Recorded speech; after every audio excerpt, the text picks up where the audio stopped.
신년이 되고 어떤 말씀으로 우리가 함께 은혜를 나눌지를 고민하다가 사무엘서를 선택하였습니다.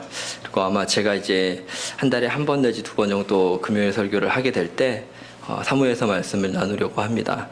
이 말씀이 제가 생각해 보면 금요일은 참 피곤도 하시고 여러 가지 요건들이 참 하루의 끝에 있기 때문에 좀 덜 지치시고 힘이 나셨으면 좋겠는데 사무엘서의 말씀이 그런 은혜를 저 여러분에게 허락해 주시기를 원합니다.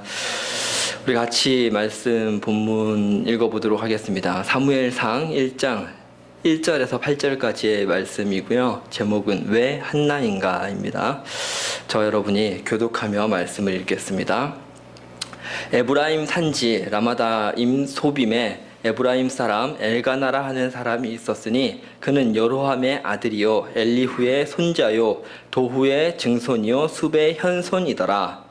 그에게 두 아내가 있었으니 한 사람의 이름은 한나요 한 사람의 이름은 분인나라. 분인나에게는 자식이 있고 한나에게는 자식이 없었더라. 이 사람이 매년 자기 성읍에서 나와서 실로에 올라가서 만군의 여호와께 예배하며 제사를 드렸는데 엘리의 두 아들 홈니와 비느하스가 여호와의 제사장으로 거기에 있었더라. 엘가나가 제사를 드리는 날에는 제물의 분깃을 그의 아내 분인나와 그의 모든 자녀에게 주고 한나에게는 갑절을 주니 이는 그를 사랑함이라. 그러나 여호와께서 그에게 임신하지 못하게 하시니 여호와께서 그에게 임신하지 못하게 하심으로 그의 적수인 분인나가 그를 심히 격분하게 하여 괴롭게 하더라. 매년 한나가 여호와의 집에 올라갈 때마다 남편이 그같이 하매 분인나가 그를 격분시키므로 그가 울고 먹지 아니하니 그의 남편 엘가나가 그에게 이르되 한나여 어찌하려며 어찌하여 먹지 아니하며 어찌하여 그대의 마음이 슬프냐 내가 그대에게 열 아들보다 낫지 아니하냐 하니라. 아멘.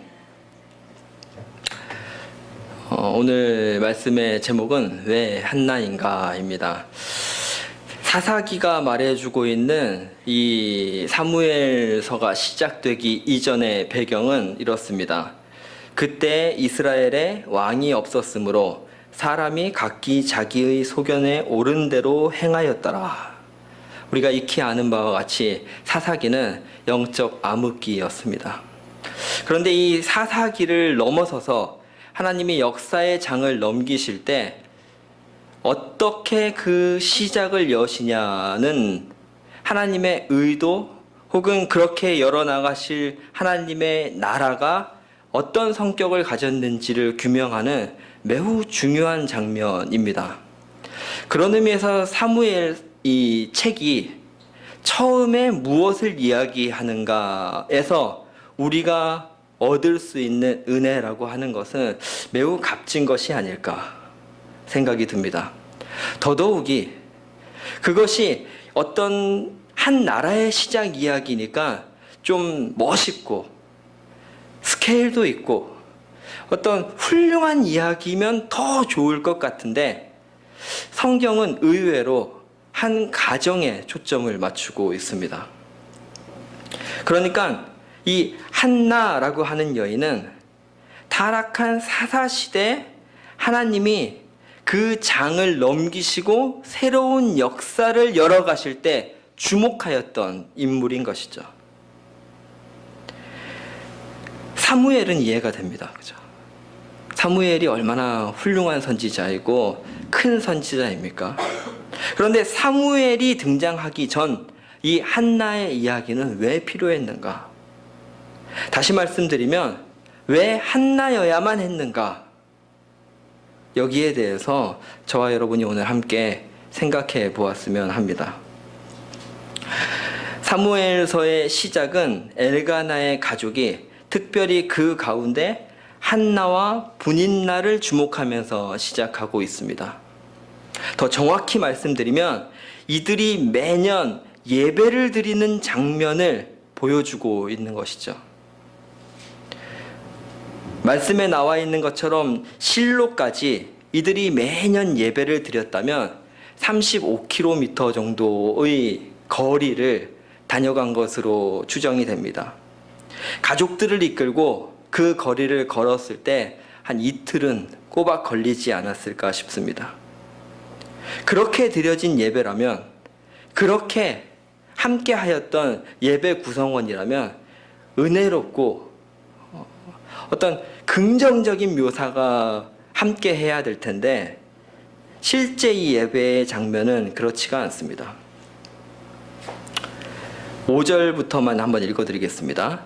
한나에게는 갑절을 주니 이는 그를 사랑함이라. 그러나 여호와께서 그에게 임신하지 못하게 하시니 여호와께서 그에게 임신하지 못하게 하심으로 그의 적수인 분인나가 그를 심히 격분하게 하여 괴롭게 하더라.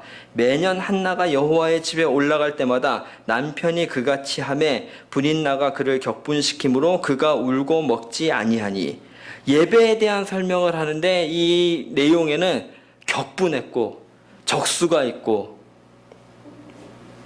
이 엘가나 가족이 드렸다라고 하는 이 매년제라고 하는 제사는 원래 필수 제사가 아닌 것이죠. 그러니까 자발적으로 하나님 앞에 스스로 원해서 제사를 드리러 간 것입니다. 그렇게 드린 제사를 통해서 가족들이 더 화목해지고 그 이후에 드렸던 제사의 분깃을 가지고 나누면서 서로 친목을 다지는 그런 제사였습니다. 그런데 이 엘가나 집안의 제사가 그렇지 못한 것이죠. 왜 그랬냐? 말씀해 보니까 문제가 있었던 것입니다. 이 엘가나 집안은 1절에 나와 있는 것처럼 여호람, 엘리후, 도후, 숲의 현손이다. 지금 말로 하면 누구누구의 몇 대 손이고 누구누구의 자손이고 이렇게 얘기하는 겁니다. 그러니까 뼈대 있는 자손이다. 훌륭한 집안이다 이 말이죠. 그리고 부인을 둘이나 두었으니까 이게 아무나 가능한 일이 아니었어요. 부자였던 겁니다. 그런데 이 첫 번째 부인으로 추정이 되는 한나에게 자식이 없었습니다. 엘가나가 한나를 대하는 그 태도를 보았을 때 아마도 한나가 자식을 낳지 못하자 이제 분인나를 두 번째 아내로 맞았던 것으로 보입니다. 그렇게 맞게 된 이 둘째 부인이 자녀들을 많이 낳았던 것이죠. 그리고 이 한나와 분인나 이 두 부인의 사이를 6절 말씀은 적수 이렇게 적고 있습니다. 좀 더 분명히 말씀드리면 대적이다 이렇게 얘기하는 것이죠. 한나의 적수가 되는 분인나가 한나를 어떻게 만들었냐 하면 격분하게 했다 했습니다. 격분. 이 격분이라고 하는 말은 천둥치게 만들었다, 우레와 같이 만들었다입니다. 얼마나 화가 나게 하면 그 마음이 천둥을 치게 만듭니까? 겪어보셨는지 모르겠습니다. 마음속에 막 참을 수 없는 분노가 치밀어 오를 정도로 폭풍우가 치밀게 만들었다는 것이죠. 천둥이 치게 만들었다는 것입니다. 한 번 그랬냐? 아닙니다. 계속 그랬다는 거예요. 어느 때 그랬냐? 어느 때 가장 그렇게 마음 상하게 하고 함부로 말하고 그 마음을 막 천둥을 치듯이 흔들어 놓았냐 하면 매년제를 드리러 갈 때, 항상 물론 친절하게 안 되었겠지만 예배 드리러 가는 그날 가장 심하게, 가장 극심하게 마음을 흔들었다. 이렇게 성경은 이야기하고 있는 것이죠. 저 같으면 그 제사는 안 갑니다. 누가 이렇게 마음이 힘든데도 가라 그럴 수 있겠습니까? 그걸 참석 안 했다고 누가 뭐라 그럴 수 있겠습니까? 더더욱이 한나가 살던 시대를 자기 소견에 옳은 대로 살던 시대라 전제했을 때 타락하고 하나님을 믿는 방법에 있어서 한나가 나 그거 안 갈래 라고 말했을 때 누가 뭐라고 할 수 있겠습니까? 마음 상하고 힘들어서 예배 못 간다 해도 아무런 문제가 되지 않을 그런 한나의 현실입니다. 사실 불편하고 싫은 사람하고는 잠깐만 있는 것도 얼마나 곤욕입니까? 그런데 이 본문에서는 나를 적으로 대하는 사람, 내 마음을 폭풍같이 만드는 사람하고 같이 예배드리러 가야 되는 것입니다. 피하고 싶지 않았겠습니까? 앞서 분깃에 대한 이야기가 언급되지 않았습니까? 엘가나가 분인나와 그의 자녀들에게 주었다 하지만 본문의 말씀은 원래 엘가나가 그의 남자 자녀들과 그의 여자 자녀들에게 주었다라고 구분하고 있습니다. 그러니까 아들도 몇 명 낳았고 적어도 2명 이상, 딸도 2명 이상 낳은 겁니다. 분인나에게 분깃을 줄 때 한나가 보지 않았겠습니까? 마음 상했겠죠. 첫째 아들에게, 둘째 아들에게, 첫째 딸에게, 둘째 딸에게. 그 모습을 보면서 한나의 마음이 얼마나 무너졌겠습니까? 더더군다나 분인나가 한나를 어떤 식으로 비난했는지 6, 7절의 말씀을 통해 살펴볼 수 있는 것은 단지 한나가 아이를 못 낳았다라는 데서 그것만을 비난한 것이 아닙니다. 당시에 사실 문화가 그랬죠. 우리가 아는 것처럼 아이를 못 낳는다라고 하는 것은 하나님의 저주가 임한 것입니다. 하나님이 도와주시지 않는 존재가 된 것입니다. 하나님께 기도해도 들어주지 않는 사람이 된 것입니다. 분인나가 이렇게 비난하지 않았겠습니까? 한나 당신은 그렇게 예배 시간 안 빠지고 나가도 기도의 응답도 받지 못하느냐?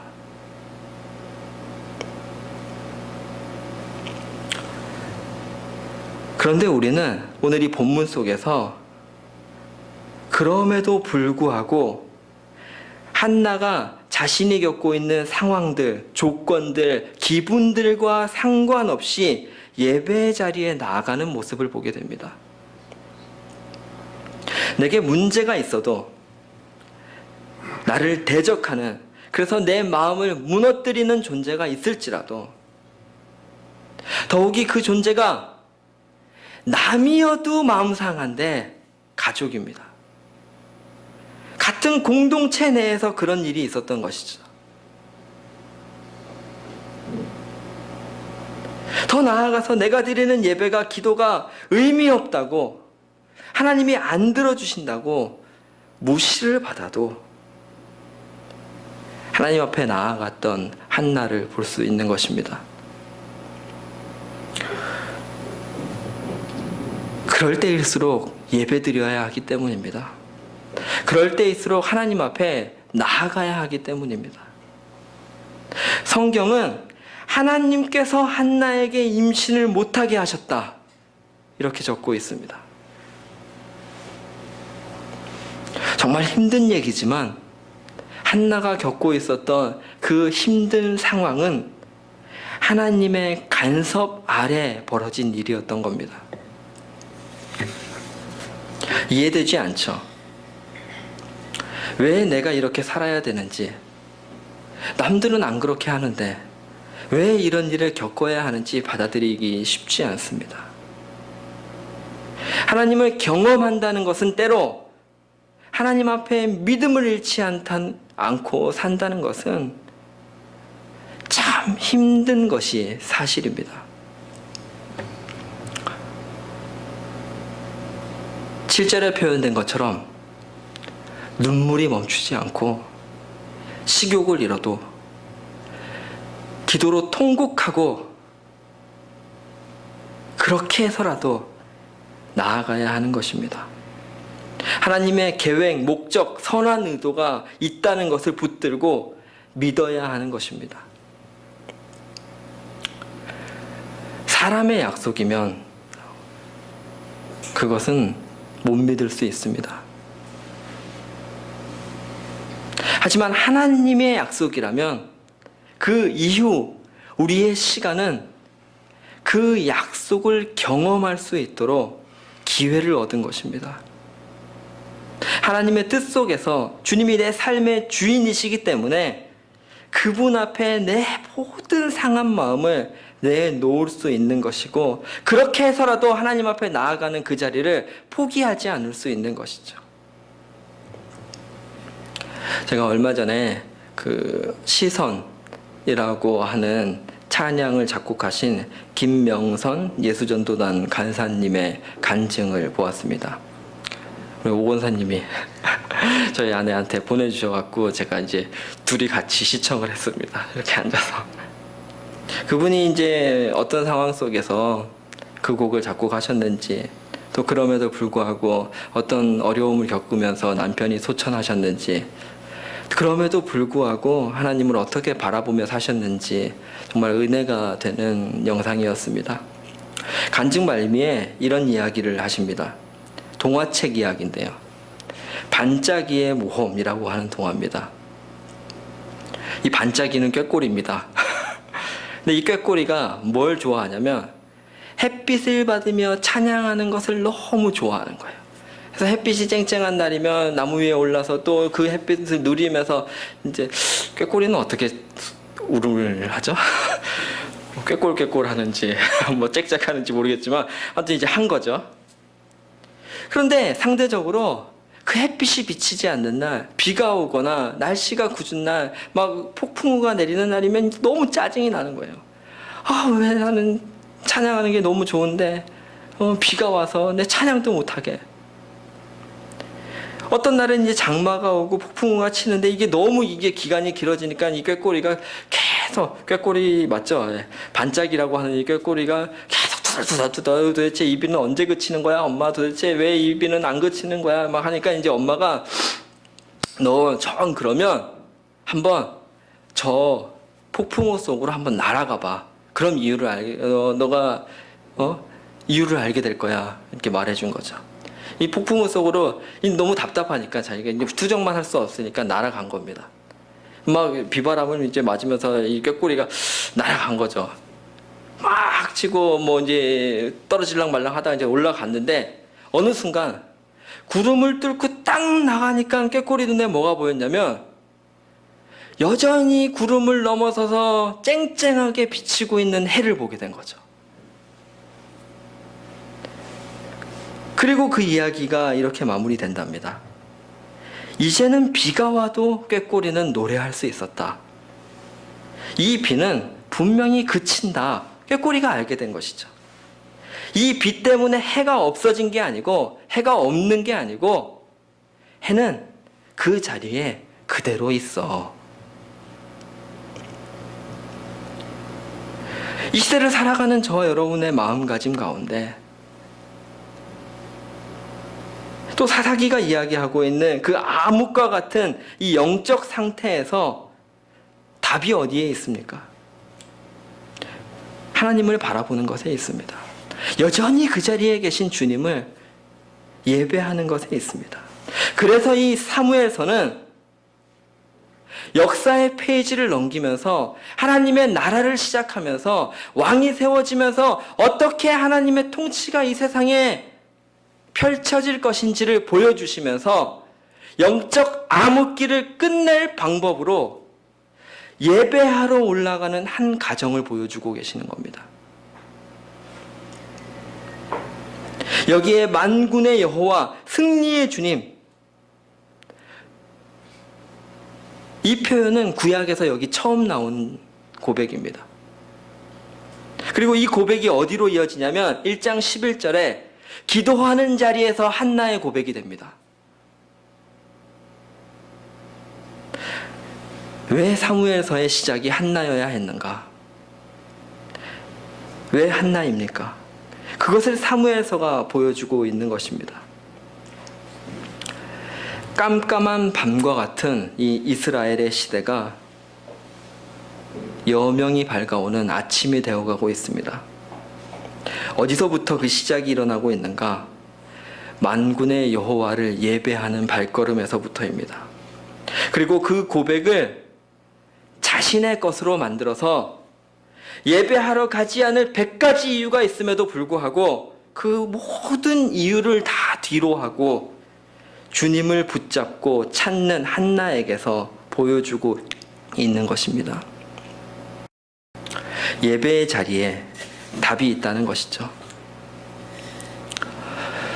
인생의 해답 역시 여기에 있습니다. 예배. 하나 더 주목해 봐야 되는 것은 지금 제단에 나와 있는 것은 한나만이 아닙니다. 분인나도 예배의 자리에 있지만 예배자가 아닙니다. 한나가 하나님을 향해 시선을 맞추고 있을 때, 하나님을 감동시키고 있을 때 분인나는 한나를 격분시키고 있었습니다. 같은 시간, 같은 공간에 있다고 같은 의미의 시간을 보내는 것이 아니죠. 어떤 사람은 예배자이고 어떤 사람은 구경꾼입니다. 어떤 사람은 역사의 변화 가운데 쓰임을 받게 되고 어떤 사람은 역사 가운데 뒤처지게 됩니다. 그것이 무엇에 달렸느냐? 무엇을 붙잡아야 하는가? 어디에 마음을 쏟아야 하는가? 사무엘서는 예배라고 답을 주고 있습니다. 2019년 어디에서 시작하시겠습니까? 무엇보다 예배를 붙잡으시길 바랍니다. 예배에 성공하시는 저 여러분 되기를 진심으로 축복합니다. 우리 같이 이 시간 기도하겠습니다. 한 가지만 기도했으면 좋겠습니다. 하나님, 내 인생을 들어서 하나님 앞에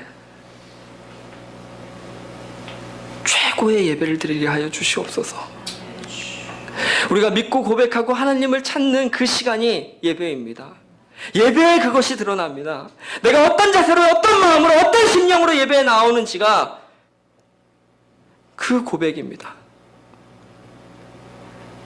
하나님, 내 인생이 답답하다, 혹은 내 앞에 문제가 있다, 하나님 답해 주시지 않는다 말하기 전에 내가 바른 예배자로 쓰게 하여 주시옵소서. 민족의 이름 앞에 답답함을 갖는 것이 아니라, 내 삶의 문제들 앞에 답답함을 갖는 것이 아니라, 내가 하나님 앞에 어떤 예배자인지에 고심하고 하나님께 내 시선을 맞추기에 골몰하게 하여 주시옵소서. 시간 간절히 하나님 앞에, 하나님, 내가 2019년 예배에 성공하게 하여 주시옵소서. 믿음으로 나아가게 하여 주시옵소서. 같이 기도하겠습니다.